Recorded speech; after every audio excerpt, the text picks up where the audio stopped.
If the 1950s and 60s saw the genesis of video games, the 1970s saw them grow from an obscure novelty to an international phenomenon. By decade's end, dozens of companies were churning out arcade cabinets and home consoles, propelling video games to the forefront of the entertainment industry, and making the people who made them very, very rich. The person most directly responsible for this shift was a man named Nolan Bushnell. Nolan Bushnell was born on February 5, 1943, in the town of Clearfield, Utah. He attended both Utah State and the University of Utah before moving to California in 1969. He wanted to work for Disney, but when they rejected him, he put his degree in electrical engineering to use and took a job at Redwood City-based electronics company Ampex, located about half an hour's drive south of San Francisco. It was there he met his future business partner, Ted Dabney. While attending college, Bushnell worked at an amusement park in Salt Lake City, and his main duty was overseeing the park's games, in particular its electromechanical games, such as pinball and whack-a-mole. Games like those have electronic elements and are even programmable to some extent, but unlike video games, the action relies upon the player manipulating physical objects rather than virtual ones. Such games have existed since the 19th century, and before video games became the standard offering at arcades and amusement centers, electromechanical games dominated such spaces. In working with these devices, Bushnell gained practical experience about how the coin-op industry worked, and when he came to California, he figured he could apply those same principles to video games. Conflicting sources claim that Bushnell either first encountered Spacewar while attending college in Utah, or that Dabney took him to see it at Stanford's computer lab. However he first encountered it, Spacewar struck a chord with Bushnell, and he became determined to adapt it into an arcade game. In 1969, Bushnell and Dabney quit their jobs at Ampex and formed their own company, Syzygy, with the aim of developing a commercial version of Spacewar. Meanwhile, another pair of young men were having the exact same idea. Bill Pitts, an undergraduate at Stanford University, loved Spacewar, and he and his high school friend Hugh Tuck played it almost every chance they could get. While playing the game in 1966, Tuck remarked offhandedly that it would be cool if Spacewar could be played in arcades, just like any other coin-op game. If we could do that, we'd be rich, Tuck said. Pitts took the comment to heart, and the two began working on their own adaptation of Spacewar. The limiting factor, as always, was price. The PDP-1 cost the modern equivalent of around $1 million when Russell and his friends first made Spacewar, but by the end of the 1960s, computers were significantly cheaper. Pitts and Tuck eyed one particular model as a viable avenue into the commercial market, the PDP-11. Released in 1969 and selling for only $20,000. Most coin-op machines at the time cost around $1,000 per unit, so $20,000 was still a bit too much for a single game. But what about for several games? Pitts and Tuck came upon the idea of attaching multiple CRT monitors to a single PDP-11. If they could get several games of Spacewar to run simultaneously off a single computer, that would offset cost, and maybe make the game appealing to buyers. The two spent years working on the project, experimenting with different setups and even different computers. They finally had a working prototype in September of 1971, which they named Galaxy Game. They chose not to go with Spacewar due to the sizable number of anti-war activists on Stanford's campus at the time. Their prototype was put on display in Stanford Student Union, where it remained until 1979. The game was a hit with Stanford's student body. Lines of people 10 deep showed up almost every day. Despite having sunk tens of thousands of dollars into research and development, Pitts and Tuck claimed that this one machine eventually made back all of their money. But they were never able to bring Galaxy Game to a mass market.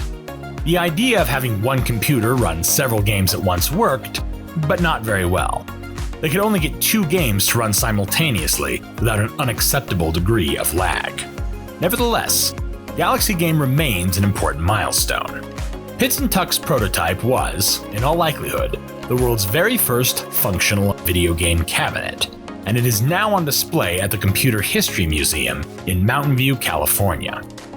Pitts and Tuck had beaten Bushnell and Dabney in bringing a coin-op version of Spacewar to life. After Bushnell and Dabney saw Galaxy game themselves, they contacted Pitts and Tuck to discuss their own similar project. Bushnell and Dabney initially had the same idea: buy a relatively cheap computer and have it run multiple games at once. As with their counterparts, they could not get this method to work, or at least not work well enough to make a game that companies would actually want to buy. By 1970, Bushnell was so disheartened by his lack of progress that he almost gave up on the project entirely.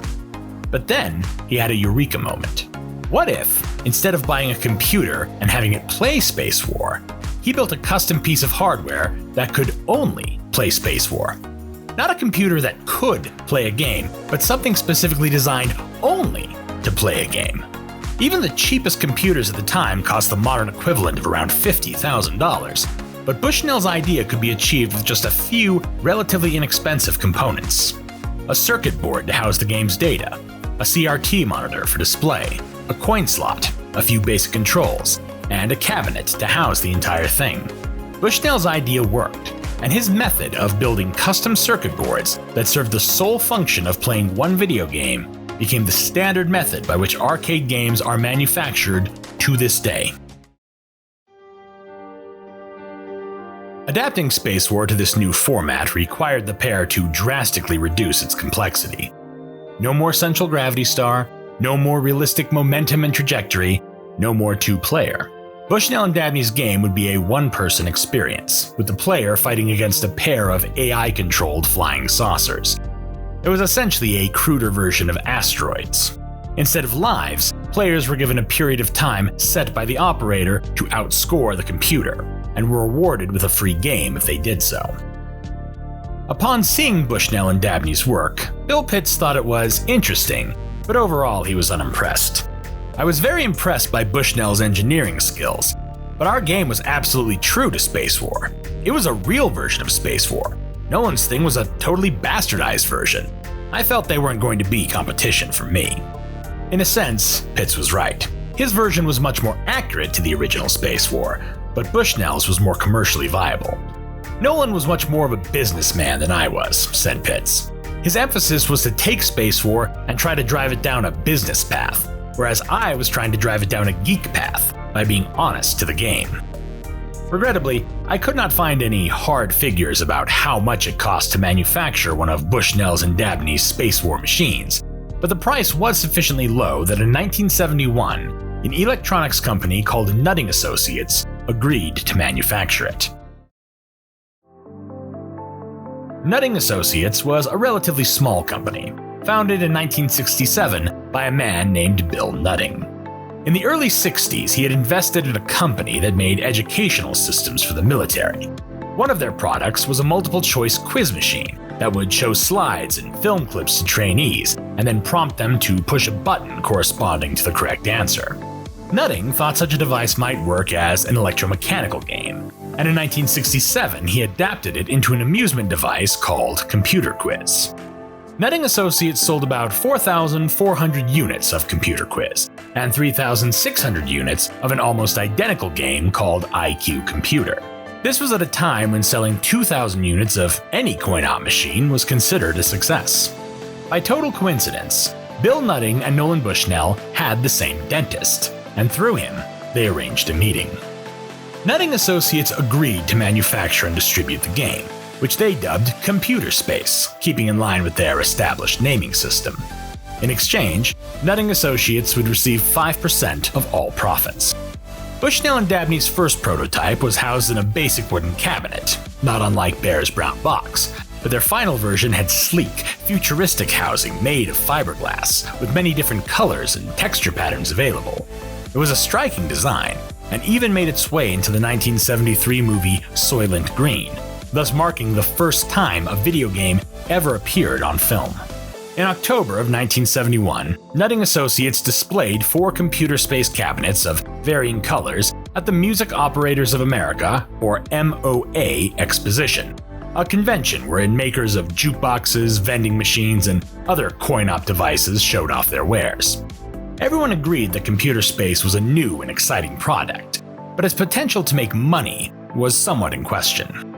Distribution of the game began in January of 1972, and by spring of that year, Nutting Associates had sold around 1,000 units. Computer Space, while not a flop, was not the rousing success Bushnell, Dabney, and Nutting had hoped it would be. In locations close to college campuses, it did well. In areas with a more working-class clientele, it did not. "Sure, I loved it," Bushnell said in a 2004 interview, "and all my friends loved it. But all my friends were engineers. It was a little too complicated for the guy with the beer in the bar." Despite its somewhat underwhelming performance, Bushnell, Dabney, and Nutting saw Computer Space as a success, a proof of concept that coin-op video games could work. Their first attempt was a little too complicated, a little too out there for general audiences to wrap their heads around. Now they knew that. For their next game, they would need something simpler, something intuitive, something people could understand immediately but invest lots of time and money into getting better at. And they found just that with their next game, Pong.